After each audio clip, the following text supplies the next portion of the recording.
right now, Nomiki Konst from Solidarity Wednesdays. Every single week at this time, we get a chance to sit down and talk about what's happening in the world, not just internationally, but domestically. Nomiki, thank you so much for hanging out and waiting for me. I had technical difficulties on my own personal end this morning. That's why we're late.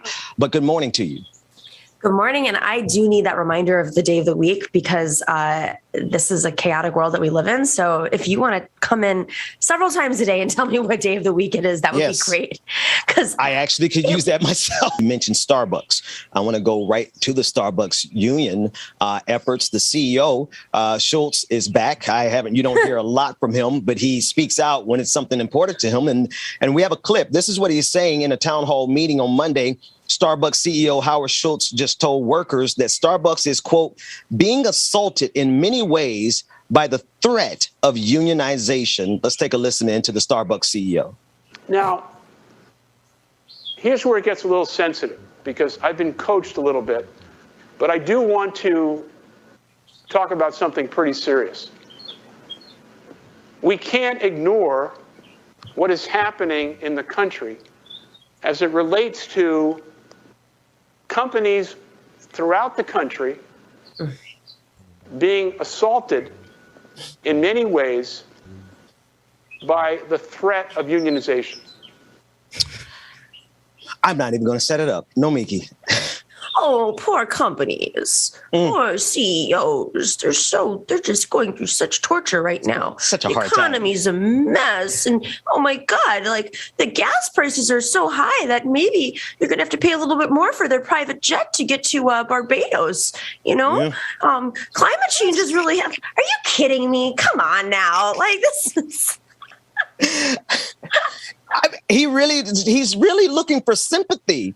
Right? I know corporations are people, according to Mitt Romney and Citizens United, but are we really supposed to feel empathy for corporations that make billions of dollars and leave workers out to dry? And then the second thing, Nomiki, is the threat of unionization. That phrase right there should tell you everything you need to know about how CEOs, executives, and corporations view labor.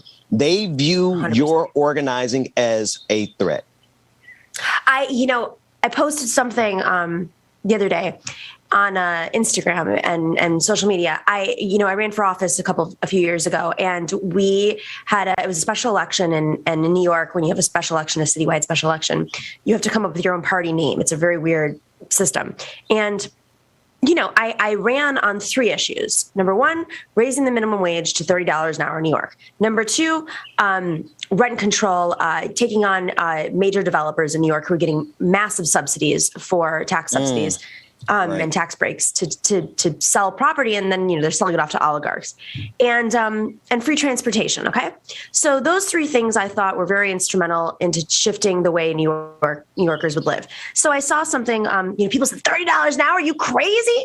All these small businesses are going to go out of business. And I said, well, we put in protections for small businesses in our plan, but I can't believe the people who are in my comments being like, you're going to ruin businesses in America. What are you going to do? They're going to crash if you raise the wages. And I said, hang on a second. Did you see the second part here about taxing the real estate developers and about rent control? Because the reason why my coffee, I have a coffee shop in my building in Astoria. I don't even live in Manhattan.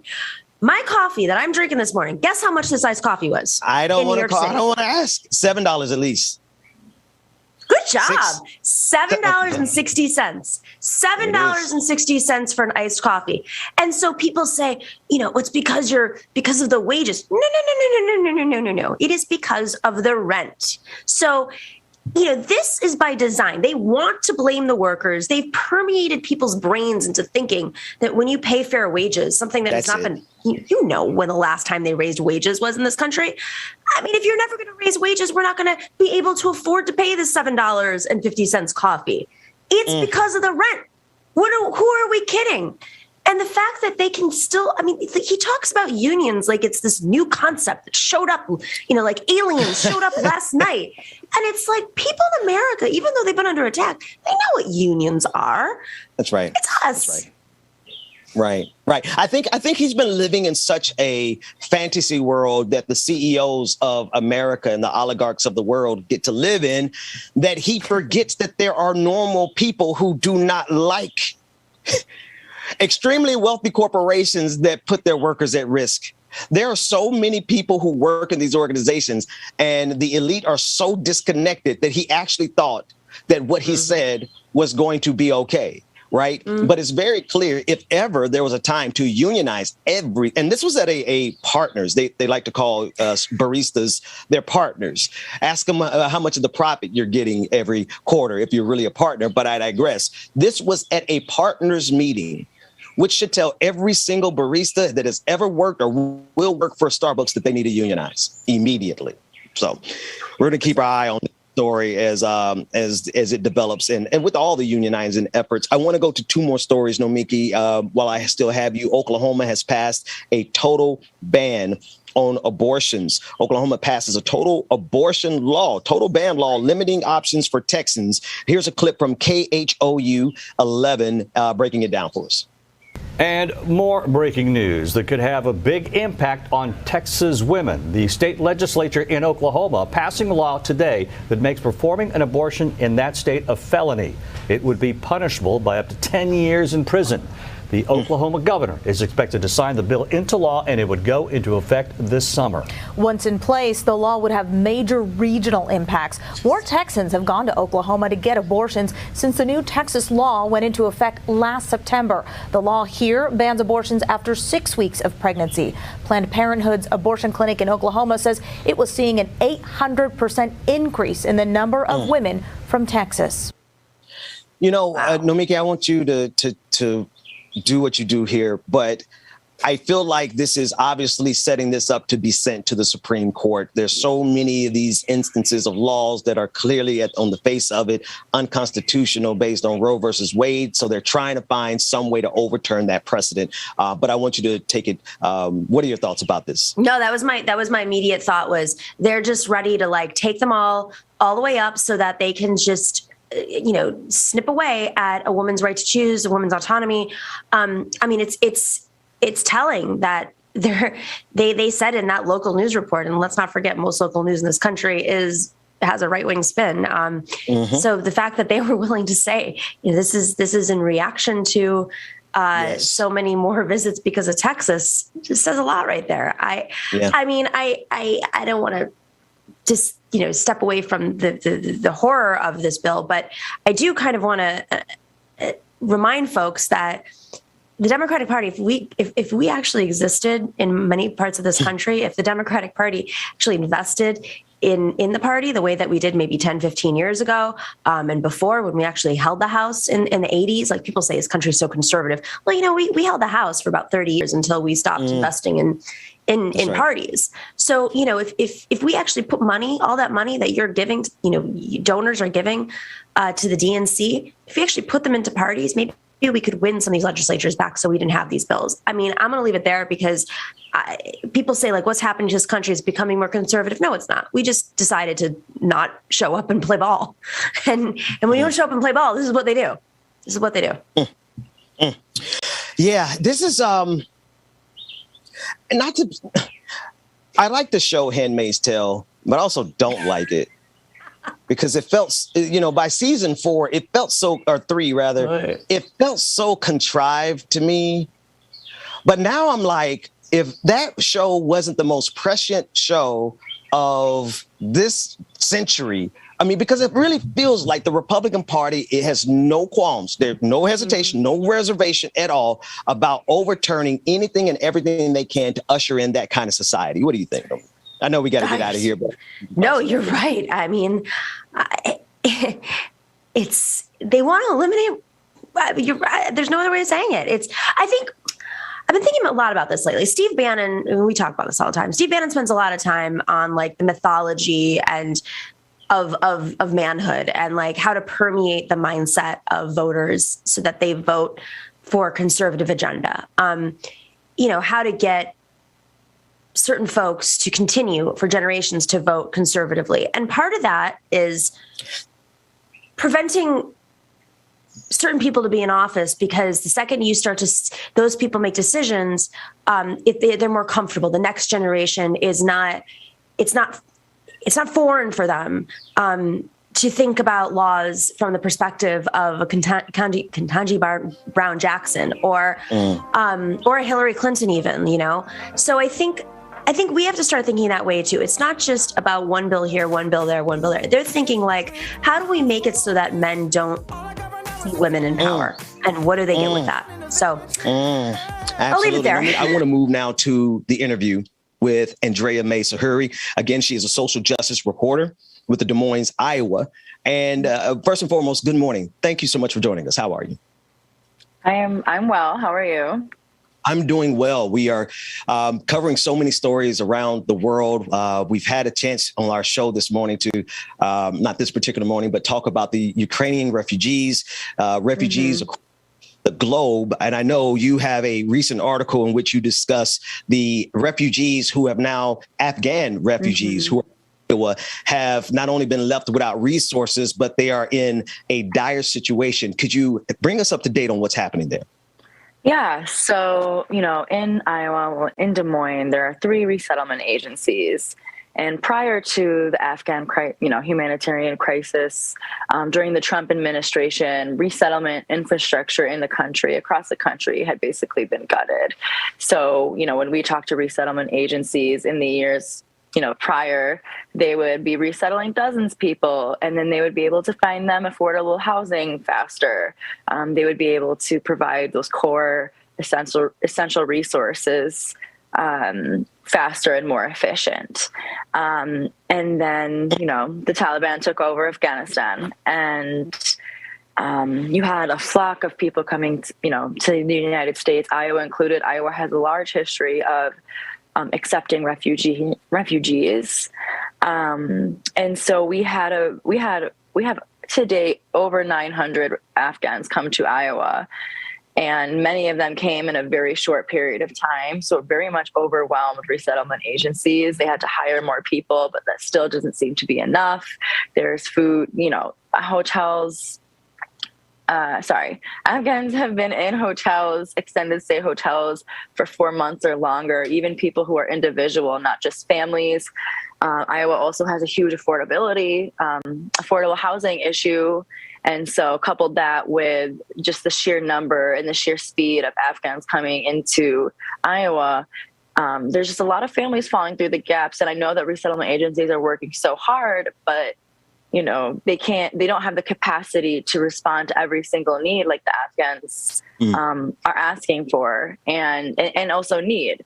And so as you see, you have Afghans really frustrated, resettlement agencies frustrated. We have talked to families where their children have gone without food for up to a week. One family that I had spoke to, a family of 14, their kids started knocking on neighbors' doors begging for food and milk. And it just seems like there's a lot of miscommunication, just a big struggle to find them permanent housing and to really get them on their feet. But, without, coming from a resettlement infrastructure that was gutted, it's been really, really difficult and overwhelming. That's kind of the sum of it. I had a chance to read your article, and the headline itself is something that gripped me. Afghan family living in Urbandale Hotel says the military camp was better and that they cried. I want to juxtapose this to the disparate treatment that we get across the board for refugee asylum seekers. We see that in some cases, particularly with the darker the hue, the more melanin, Haitian refugees and asylum seekers at the border being whipped. We've covered that extensively. And we see now that even those asylum seekers who are able to get to this country, they're not all treated the same. How is it that these individuals are unable to even get food, which at the core of that, housing is important, but if they cannot eat, how do we get to this place? You said that the breaking part of our resettlement system. I think, again, we need more, there needs to be, and resettlement agencies have said this, they're overwhelmed. They're trying their best to get people food. They're trying to not let people go hungry. it's just we need to bolster. They say that we need to bolster our infrastructure. That means providing more funding. That means providing extended programs for extended case management, because right now the federal system allows for 90 days of assistance. And in this case, these Afghans need much more than 90 days of assistance. So, resettlement agencies are advocating for that.